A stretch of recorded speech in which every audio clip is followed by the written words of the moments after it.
You may have seen people build working trains or even entire stations in Minecraft, but what about an entire functional network? Well, that's what I'm going to be building today. The first thing we need to do is create a quick plan. Here's how it's going to work. There's going to be 2 rail lines and 2 metro lines that run underground, all joined together at the first main terminal. With a pretty solid plan, I jumped into Minecraft and got to work on phase 1 of this project, the main station, which I named Wolf Sarah New Street after the road it lies on as well as the name of the city. I tried to follow architecture from around the early 20th century, and although it's meant to be one of the main terminals, it's actually quite small, as I intended building a proper mega station in a future episode, so consider subscribing for that. Anyways, I added a clock tower, decorated the area outside, and just tried to detail the building as much as I could. On the inside, I built a little metro station containing 4 platforms, 2 lines, using a mod called Minecraft Transit Railway, which I'll link down in the description below.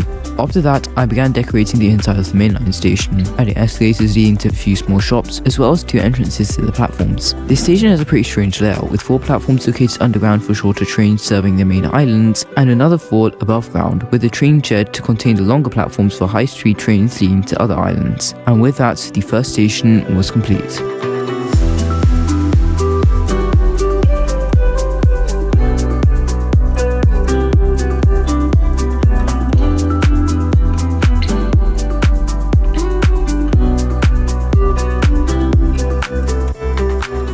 For the next phase, I got to work on building up the first 2 rail lines, one leading south to the island of Limar and another leading north to the island of Elsenden, which I began first. The first station on that line that I built up was Salton, slightly north on New Street. It was meant to be a pretty small station without a station building, though it still took me around an hour to complete.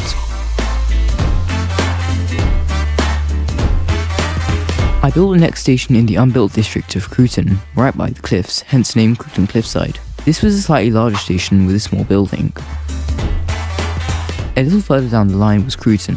This station had 4 platforms, as the metro is meant to serve the station too, and the last station on this list was Elsenden, which had a large glass arched building for the 2 terminus platforms, and not to mention a huge railway bridge connecting it. But with that, the first rail line was complete. The second rail line went through the island of Limar and only had 2 other stations. Limar East, which was a pretty large station with 2 entrances, lifts and a large footbridge, and Limar North, which was a much smaller station with 2 platforms covering 1 track, thus completing the second rail line. For the third and final phase of this project, I wanted to construct 2 metro lines. The northern line connecting the northern area of the city to the centre, and the southern connecting the southern areas of the city to the centre and the northeast. Now I've already built up the first station at New Street, so going south on the southern line we end up at Limar South, the southern terminus of the line. This is meant to be a pretty large station due to it serving the future financial districts of the city. If you're wondering why the station looks kinda incomplete on the outside, it's because I'm going to build an entire skyscraper on this in a future episode, so watch out for that. Down at platform level there are 2 platforms with benches and platform screen doors, and I thought that adding a few beams at the top would help fill the emptiness of the station, and I was pretty happy with how it turned out. Moving past New Street, we've got Mileford, a pretty basic station with island platforms, a sub-service ticket hall, as well as a small building for the entrance. Next, we've got Baymount, and this is meant to be a really deep station right by the sea. I thought I would give it a pop of colour, as well as a pretty large station entrance. The final underground station on this list was East Waters, which is meant to be enormous, like the biggest metro station on this entire list, to serve the main tourist hotspot area, which coincidentally has not been built yet. I made sure to add lifts, 2 entrances, a large ticket hall, and huge island platforms, as well as 2 terminus platforms for the other line. The next station to be built was Cruton Street, and here I experimented with a slightly different block palette, mainly using polished andesite, though it was still a pretty small station. And since the final 2 stations had already been built, the southern line was complete. Lastly, I had to build up the northern line, starting at the northern terminus, North Waters. This was a pretty simple station with 2 platforms facing 1 track.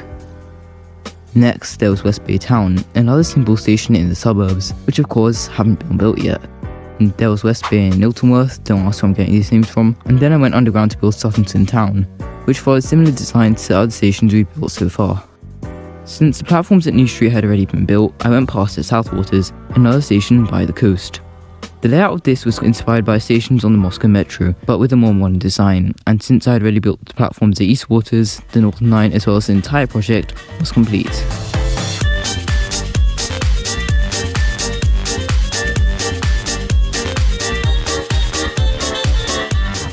Now I'll probably extend the metro and rail networks in a future episode, but anyways, thank you so much for watching episode 2 and I'll see you in the next video.